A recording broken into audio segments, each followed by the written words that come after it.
Look at this magazine I got from 1983, y'all. This magazine is older than me.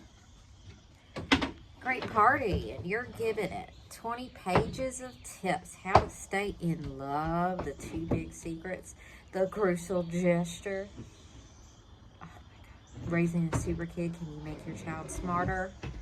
Hollywood's dumped wives tell all. Dynasty's Joan Collins.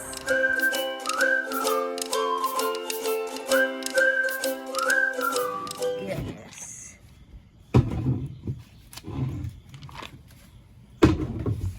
How fun is this? Oh, a little toy catalog.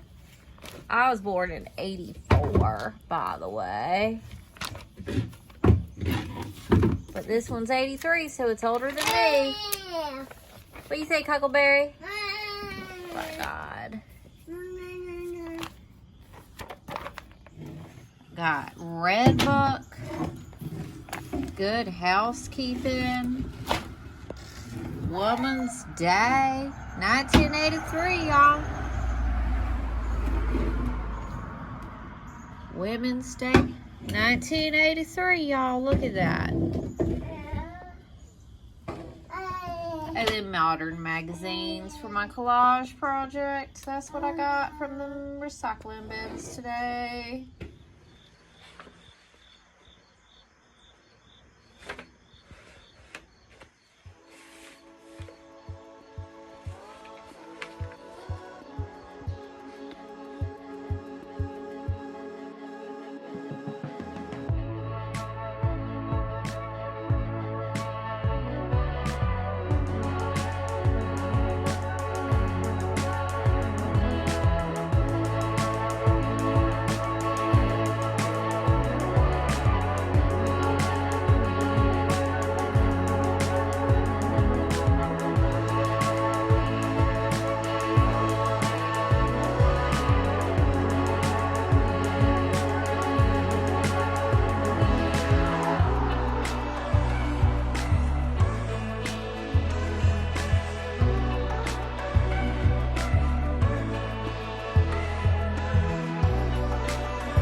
Last time I talked with y'all in the last video, I was just high on life, just feeling myself, feeling the events of my life, feeling that everything was running so smooth and right on track and perfect and happily ever after, and I was just full of myself. That is not the place I am coming to you from today. I'm coming from a place of stress. This is how I'm going to describe it to you. This is how it's like in my head.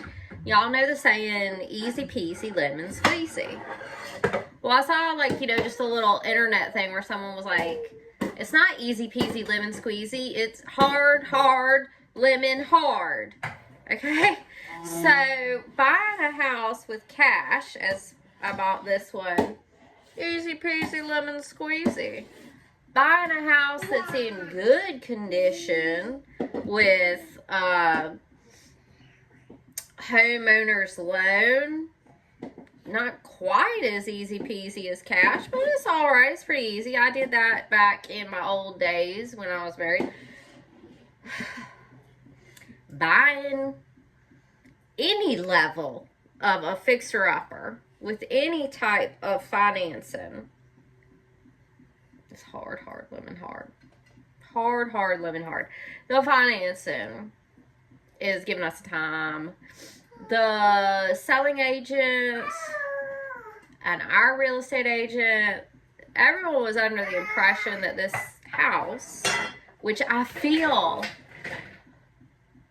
feel is our home. Everyone was under the impression that it would be approved for a conventional homeowner's loan. Now, that is not the case. That is not the case. But, you know, we have been tirelessly exploring options and trying to make this deal work, and I think we're gonna get it settled because we obviously have this house. We just have to sell it to get the money for it. So anyway, all that's a pain in my butt, and it's left me feeling like I'm not on 100% certain ground, and it's a pain in my butt. I'm very stressed.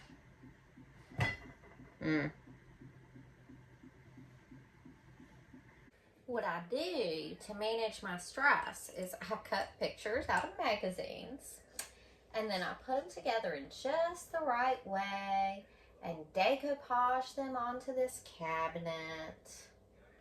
And I'm gonna have such a lovely work of art. But it's really the process. It's the process. This is just the most soothing activity. If I'm really stressed, I'll just come over here and put a little more clear coat. It's just watered down glue. Now this is washable Elmer's glue. I've done this before on different things, especially when I was in my 20s. So I do watered down Elmer's glue and I decoupage everything on there. And if it's a long project like this, I will just go over and over it with my little paintbrush. And then, after it's all done, and I'm sure it's all done, I do a spray paint bottle of clear coat. And that's all waterproof and everything. So the Elmer's glue dries hard as a rock, but if it gets wet, then it kind of, you know, feels like glue again. So what you gotta do is you gotta put your clear coat all over top of everything. The glue is what's holding it together and what you're making it with.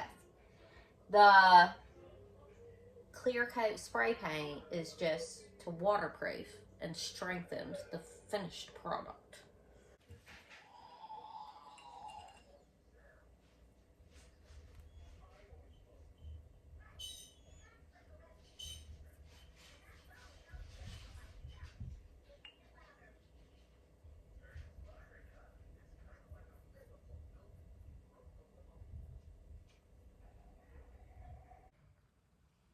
Today is a better day. Today is a new, fresh day, and things are going a little better.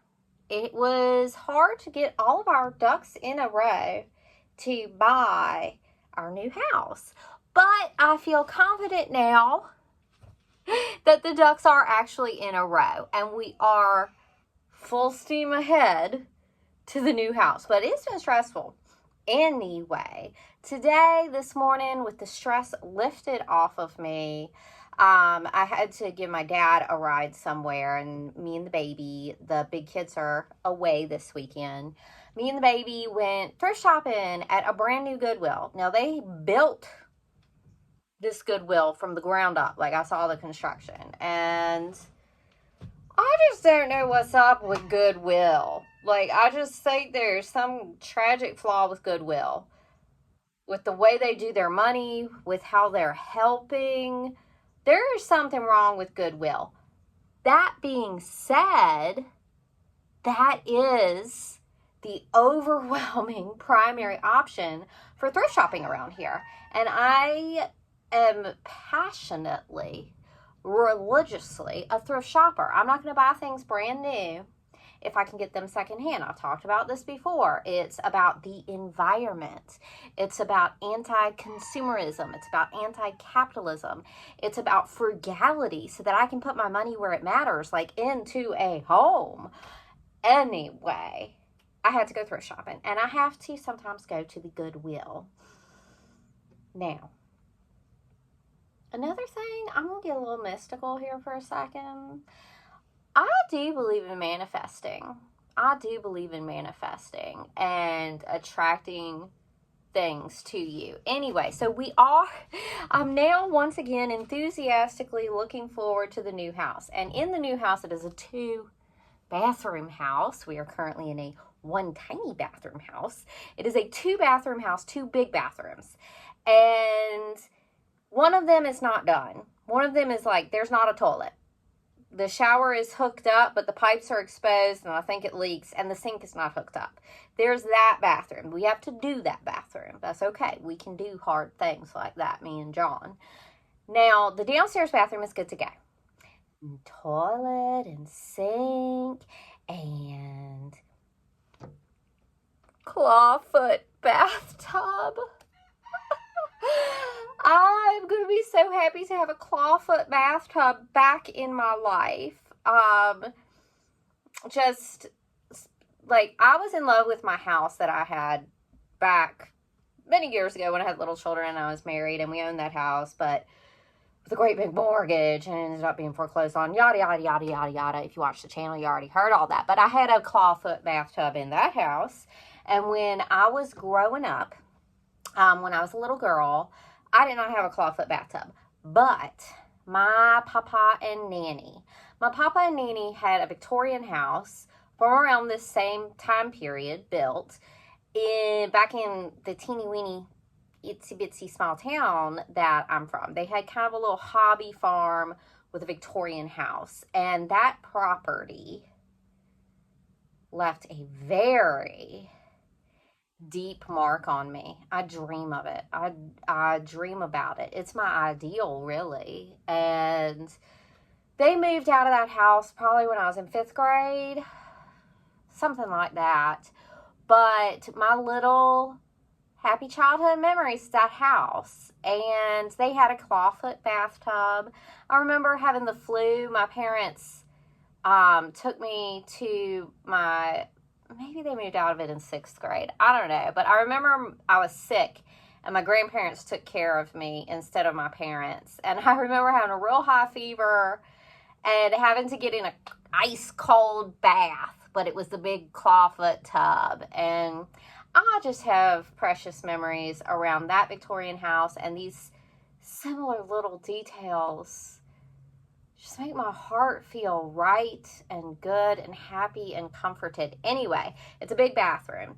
And I actually have a desk that belonged to Papa and Nanny that was in my high school bedroom, because I went to live with Papa and Nanny when I was for my senior year. But I'm going to set up that little desk in the bathroom. It's that big that's going to be my makeup, my vanity. I'm going to put that little desk in there. And actually, the way the bathroom is, there's actually even a big closet in the bathroom, because that's under the stairs that go up. And so I'll actually have a place to store things. Oh, that'll make my heart happy. So anyway, I'm going to have a little makeup area. And so I had been window shopping online, as we do, for makeup mirror. And but, you know, not purchasing. I just kind of think about the things. And look what I found at Goodwill today. And, I mean, you can't really tell, but, I mean, it's still got, I mean, it seems like brand new. It's still got the tag that someone had. And then I paid $3 for it. And it's got, you know, the magnifying side and the less magnifying side. And I had been shopping around, window shopping for one of these, and I walked in and I was like, well, look at there. There we go. So this will go in my little makeup area. And I'm so excited because I haven't had the room or the right space to have a makeup area since back in my old big house. So I lived in my parents' and my grandparents' house after the divorce, and then I lived in a little downtown apartment, and I had a little mirror with a little shelf, and that's where I did my makeup. And I liked that. It was good light where I had it. And then at the barn house, I did it in the bathroom mirror with a little shelf that was built in on the right. And that's where I'd set my makeup. And then in this house, I ain't even barely worn makeup in this house. So I tried to set up my same mirror or my same little shelf that I happily did makeup with when I lived in the downtown apartment. But the light wasn't really good where I had it set up. So I would take my little makeup from my little shelf with my mirror and then cart it to the bathroom and do a little makeup and then put it back. And so one of the reasons, you know, I just want to look young and feel young and be happy and be fancy like a peacock while I am still young and feeling vibrant. I want to look it. I want to feel it. I want to, yeah, I like my makeup and my fashion and my hair. And, you know, I'm excited to have a makeup area. So I can't believe I got that little mirror for $3. It was exactly what I wanted. Now, in the new house, I would say, here's the thing with John. So, like, I tell y'all about some of the things that drive me crazy about John, but we're very in love. And I am a mature woman who's learned a lot about relationships over the years and learned a lot about myself and my mental health and, you know, what can be compromised on and what can't. Anyway, one of the things that I do compromise on, because it's a deal breaker for John, he's obsessed with not having overhead lighting. He will switch it off. And he likes lamps. Here's the thing. He has 20/20 vision. I don't. It is very hard for me to see. Like right now, I have my glasses off because I don't like a lot of glare when I'm filming and talking with you guys. So I take off my glasses sometime when I'm filming. But I can't see. And it gets worse. My vision gets worse every single year. And I can't see in dim lighting. I cannot see. And he'll be reading, and I'm also very prone to headaches from eye strain. Like if I take my glasses off too much in a day, I know I'm getting a headache. If I try to read even with my glasses, and I love to read, in dim lighting, I get a headache. Anyway, so the answer here, because it's embedded in his soul that he does not like overhead lighting, and he does not understand what it feels like to have like vision impairment. And so the answer is buy more lamps. I just need more and more and more lamps with brighter and brighter bulbs, because he's not complaining about my lamps. He's not complaining about my wattage of my bulbs. It's just that overhead thing. He just don't like it. So more lamps, more wattage, lamps everywhere so that I don't get a headache and so I can see. And this has a place for 2 light bulbs. They say you can have up to 60 watts in each thing. Now, I saw 2 beautiful, quirky, cool, really big, funky, awesome vintage lamps, old lamps at the thrift store today, and they worked. But that old wiring, I had to get rid of a really cool one around the time we moved into this house, because it'll like flicker, and I just can't do. At this point, I've put too much into building my life, and my children are the most precious thing in the world. I can't be having fire hazards nowhere. No. So I only buy new lamps, even though I like the look of old lamps. I only buy new lamps. And I ain't rewiring a lamp. Don't y'all tell me just rewire it. It's easy. I've got too many fish to fry. I don't want to become a lamp rewirer. So it's a new lamp, but it's got such a classic look to it. It's just plain but classic. And so that will just fit right in at the new house, and give me, so I can see some light, so I can see. I know there are more. It's not just John, because I've like heard of other people who are like mood lighting and all that, but I just can't see. That's all it is. That was $8 for a new lamp. That's not bad at all. I got a chop block, a cutting board. Now, I do like to keep my possessions minimized. I don't like doubles of things or like things that are only good for like one certain thing. And I already have a cutting board, a wooden cutting board that I like, that I use every single day of my life. But the problem is, I need one that's exclusively for fruit. Because we'll cut onions, peppers, garlic on the cutting board. And I mean, I do vinegar rinses. Sometimes I do a baking soda dusting and let that set. I set it in the sun. But I need to really be able to, I don't know if you've ever cut a melon on a chop block that's used for onions, and then you get a little onion flavor on your melon. So I know that you can more thoroughly like wash plastic ones. I don't like that. I like wooden chop blocks. That's the thing about me. I got my own peculiarities, like things where I'm like, I like it like this. I got lots of that. So John has to deal with that, and I have to deal with him. But guess what? There is no one that I would rather deal with than John. So, if that makes sense. I feel like there were a few people who were like, let John be John. But I do let John be John. But with boundaries. And he has things that are non-negotiable. He doesn't like overhead light. He doesn't want to live a life with overhead light. So what I'm going to do is get more lamps. You know, we work with each other. And it is a fairy tale. It is a myth that there is someone out there where y'all just have all the same opinions. And it's easy. Easy, easy, easy. Relationships take work. Relationships take boundaries. Relationships take commitment. Relationships take big, powerful love that make you want to compromise. Anyway, I had to get this because we need one that is exclusively for fruit, so we don't have no more onion-tasted melon. $3. I feel like $3 is the new $1. At least at Goodwill. I got shoes for Huckleberry. Now, Huckleberry is a big-footed baby. And I actually got him 2 new pair. One that's a little smaller than this. But honestly, I don't know if I even should have got the other pair. He's wearing them right now. He went out with John. So, and then these are a little bigger. I'm glad I got them.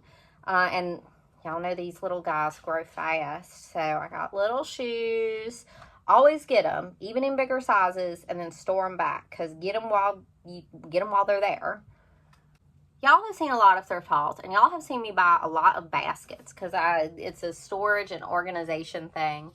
But I am starting to see, the older you get, the more you notice if things aren't lasting many years. And I feel like baskets are not sturdy enough for like kid things or regular use things.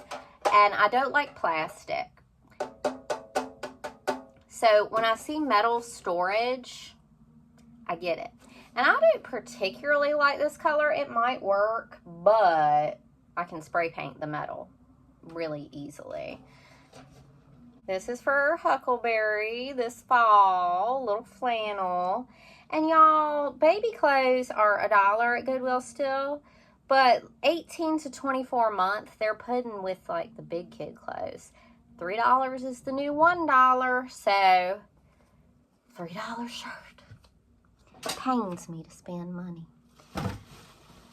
Now, this is a little big, but this is 2T, 3T. But I think it might actually be a cute little oversized fit for him. Look at the little boots and a little hood. And I mean, if he can wear it this year, it'll look good. He'll definitely wear it next year. Maybe he'll wear it this next. Now, this is one I am going to put in his storage of stuff to grow into. But it's cotton. It's tie-dye. This little hoodie is so cute. I love it. Now I gotta get back to work cleaning and fixing on this house. You know, we're working on the yard, making the yard look as nice as it can, making everything look as nice as it can, and be clean and tidy and inviting and making people want to buy it. So I am like a chicken with my head cut off. I'm down to 11 birds. I still have 3 roosters that need to go. I have 3 cockadoodle doers out there. And then I have a 4th rooster. I'm down to only 4 roosters. My 4th rooster, I have never heard cockadoodle in his life. And he is not aggressive. He does try to mate, but maybe the hens like it. I don't know. Anyway, there's one rooster I think might come with us to the new house. His name is Edward. We call him Eddie. So I don't know if he's coming with us to the new house, but he is the one possibility of a rooster to come with us to the new house. I'm a little brokenhearted about Devil Bird. Devil Bird attacked my daughter. And she's attacked me, and she's attacked, the rooster. Devil Bird has attacked John and me and ZZ, took a chunk out of ZZ. But there is just something about this bird. He just has so much personality. I love him. He has so much personality, and I do. My heart loves this bird, but he has to go. For one thing, at the new house, the chickens are going to be free range. The chickens are going to be free range at the new house. And Devil Bird will bite the baby. And that can't be. We can't. And he's bigger. He's the biggest one out there, Devil Bird. I can't. He'll attack the baby. I love him, but he's got to go. So, I have 3 more roosters to get rid of. The 4th one may come with us. I don't know. But onward, onward. Y'all getting excited for the walkthrough of the new house? See y'all next time.